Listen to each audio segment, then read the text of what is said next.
শান্তিরক্ষী প্রেরণকারী দেশ হিসাবে নারী, শান্তি ও নিরাপত্তা বিষয়ে গুরুত্বপূর্ণ বৈঠকেও বাংলাদেশ অংশগ্রহণ করবে। 26 সেপ্টেম্বর মাননীয় প্রধান উপদেষ্টা জাতিসংঘ সাধারণ পরিষদের সাধারণ আলোচনা পর্বে বক্তব্য রাখবেন। তিনি তার বক্তব্যে জুলাই গণ অভ্যুত্থানে ছাত্র জনতার আশা আকাঙ্ক্ষার প্রেক্ষিতে বিগত এক বছরে বাংলাদেশে ঘটে যাওয়া সংস্কার ও আগামী দিনে নির্বাচন অনুষ্ঠানের মাধ্যমে একটি সত্যিকারের গণতান্ত্রিক রাষ্ট্র ব্যবস্থা গড়ে তোলার দৃঢ় প্রত্যয় বিশ্ব দরবারে তুলে ধরবেন বলে আশা করা যাচ্ছে।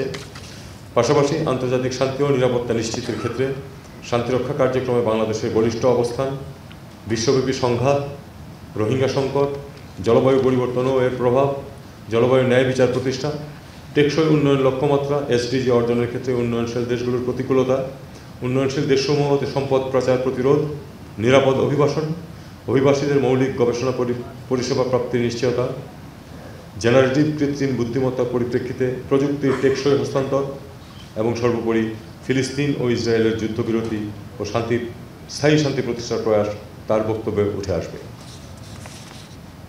জাতিসংঘ মহাসচিবের স্বাগত অভ্যর্থনা, যুক্তরাষ্ট্রের রাষ্ট্রপতি জনাব ডোনাল্ড ট্রাম্পের অভ্যর্থনা সহ এ সফরকালে মাননীয় প্রধান উপদেষ্টা বেশ কয়েকটি দ্বিপাক্ষিক বৈঠকে অংশগ্রহণ করবেন বলে আশা করা যাচ্ছে।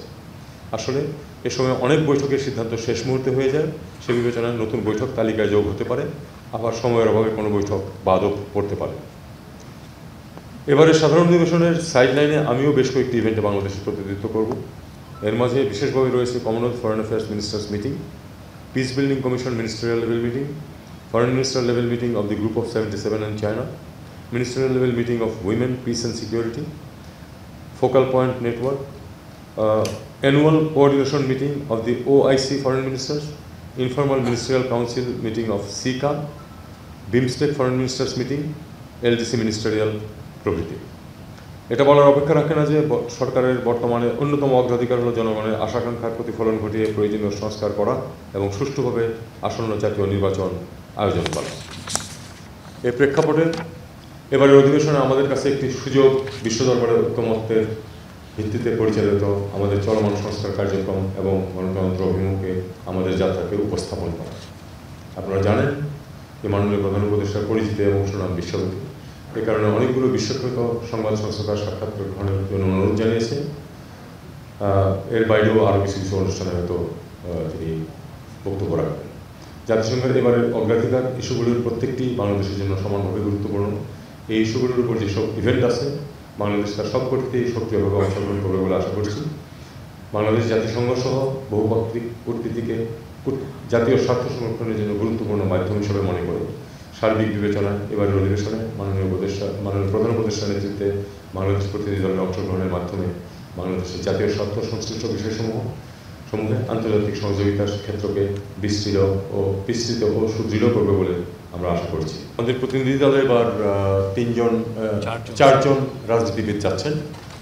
এটা করা হয়েছে কারণ যেহেতু আমরা একটা পর্যায়ের দিকে যাচ্ছি যেখানে রাজনীতিবিদদের কাছেই দেশের সার্বিক পরিচালনা ভার হস্তান্তর করা হবে, কাজে সেই হিসাবে তাদেরকে আমরা এই প্রতিনিধি দলে অংশভুক্ত করছি। মির্জা ফখরুল ইসলাম আলমগীর এবং হুমায়ুন কবির বিএনপি থেকে, জামাত ইসলামী থেকে সৈয়দ আব্দুল মোহাম্মদ তাহের এবং এনসিপি থেকে আখতার হোসেন, এই চারজন যাবে।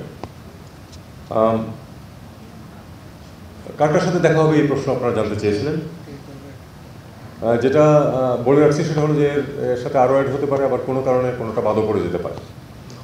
এ পর্যন্ত যেগুলো ঠিক হয়েছে সেগুলো হচ্ছে ফিনল্যান্ডের রাষ্ট্রপতি, নেদারল্যান্ডসের প্রধানমন্ত্রী, পাকিস্তানের প্রধানমন্ত্রী, জাতিসংঘের শরণার্থী বিষয়ক হাই কমিশনার, আন্তর্জাতিক অভিবাসন সংস্থার মহাপরিচালক, জাতিসংঘ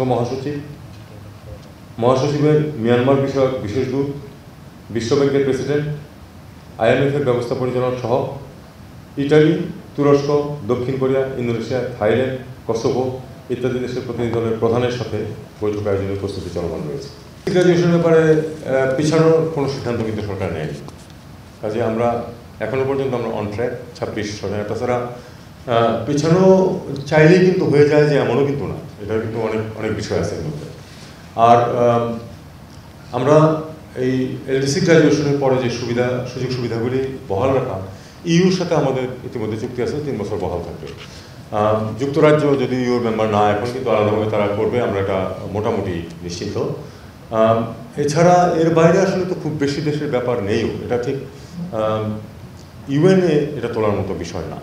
সম্প্রতি যে ঘটনাটা ঘটেছিল সেটার ব্যাপারে কিন্তু ব্যবস্থা নেওয়া ছিল, এবং খবর যেটুকু এসে তার সব কিছু কিন্তু সত্য না। যেমন যে গাড়িটাকে হ্যারাস করা হয়েছে সেই গাড়িতে কিন্তু মাহফুজ ছিলেন না, উনি অন্য একটা গাড়িতে ছিলেন। যাই হোক, এটা আমাদের কতগুলি জিনিস বুঝতে হবে, সেটা হলো যে পশ্চিমের দেশগুলিতে এই ধরনের বাধা দেওয়া, স্লোগান দেওয়া, মিছিল বা ওই রাস্তাতে ডেমনস্ট্রেট করা, এগুলি কিন্তু আটকানোর কোনো রাস্তা আমাদের নেই, কারোই নেই, ওই দেশের সরকারেরও নেই। তারা এটা নিতে বাধ্য।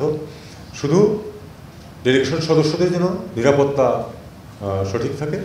আমি আসলে খুব আশঙ্কা করছি না, এই কারণে যে এনওয়াইপিডি এ ব্যাপারে নিউ ইয়র্ক পুলিশ ডিপার্টমেন্ট যারা, তাদের বিস্তর অভিজ্ঞতা, এবং আপনারা যারা গেছেন তারা দেখবেন যে মোটামুটি 3 হাত দূরে দূরে একটা গাড়ি এনওয়াইপিডি, এরকম অবস্থা থাকে, বিশেষ করে যে রাস্তাগুলো ব্যবহার করে ডিটেইলরা। আমি আশা করছি যে কোনো মিসঅ্যাপ ঘটবে না, তবে ডেমনস্ট্রেশন হবে এটা কিন্তু আমি ধরে নিচ্ছি, কারণ এটা ঠেকানোর উপায় আমাদেরও নেই, ওদেরও নেই।